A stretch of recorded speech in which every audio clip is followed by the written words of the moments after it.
Bonjour et bienvenue, voici notre tour d'horizon économique, géopolitique et boursier. Et nous sommes le vendredi 5 juillet.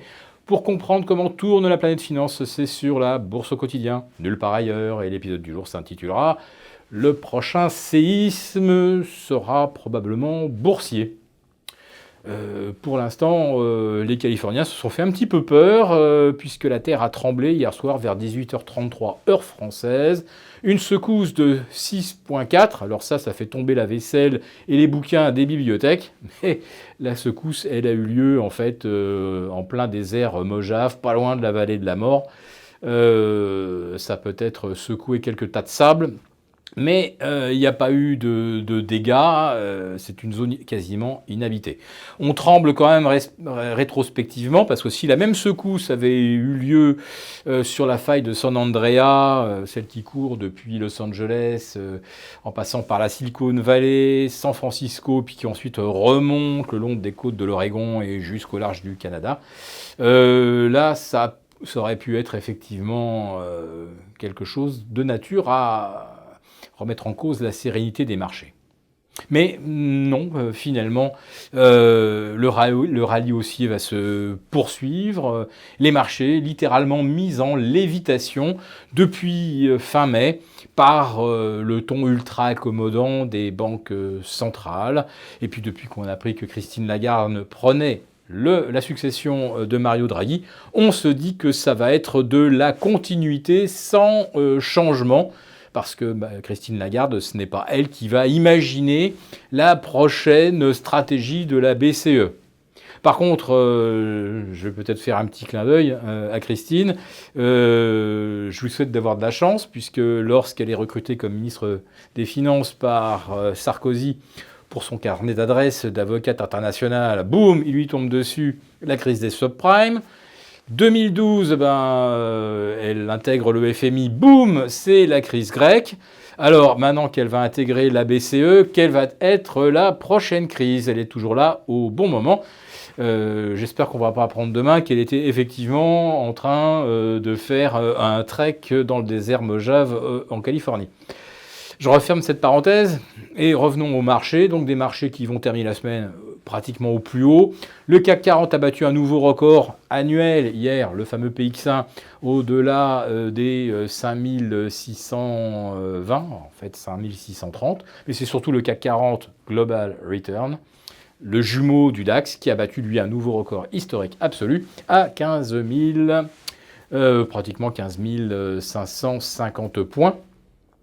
Et depuis qu'on a franchi les 14 008, a priori, on est parti pour un nouveau rallye vers le sommet du grand canal ascendant inauguré en 2009, ce qui pourrait nous propulser donc le CAC 40 Global Return, pourquoi pas, jusque vers 15 600. Pour les marchés obligataires, là par contre, eh bien, comme je le pressentais il y a déjà pratiquement un mois, on va donc aborder des niveaux de rendement qu'on n'a jamais vus, ni même osé envisager, mais on est pourtant bel et bien sous les 0,40 sur le Bund, à moins 0,13 sur nos OAT. Et nous avons maintenant 10 pays dans le monde, je l'expliquais hier, qui sont en rendement négatif. Alors parmi ceux qui comptent vraiment, bah oui, il y a l'Allemagne, il y a la France, il y a le Japon, puis la Suisse quand même, qui est un vrai coffre-fort du point de vue des investisseurs. Vous rajoutez après ça les pays de la Scandinavie, sauf la Norvège. Vous avez la Hollande. Enfin, c'est une situation absolument invraisemblable.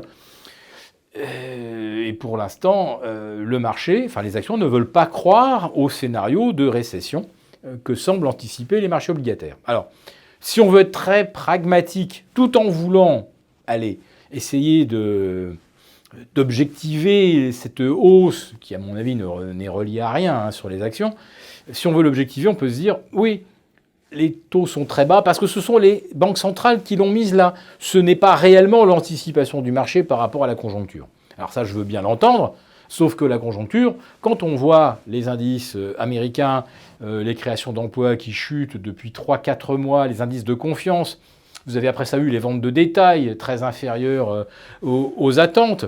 Vous avez des chiffres très inquiétants en provenance de Corée du Sud, de Chine. Donc clairement, l'économie ralentit. Alors que les banques centrales soient proactives ou essayent d'ancrer les anticipations vers plus d'accommodation, on le comprend bien. Mais la réalité, la vraie réalité de terrain, c'est qu'il y a bien ralentissement.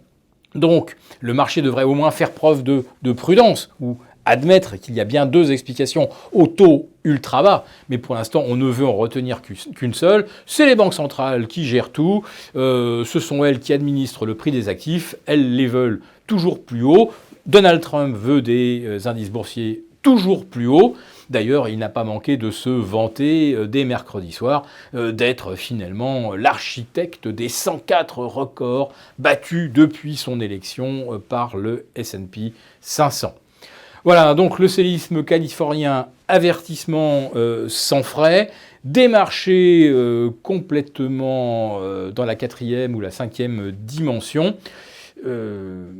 pratiquement plus de volatilité, et le coût de la couverture aujourd'hui est extrêmement faible. Franchement, il faut en profiter.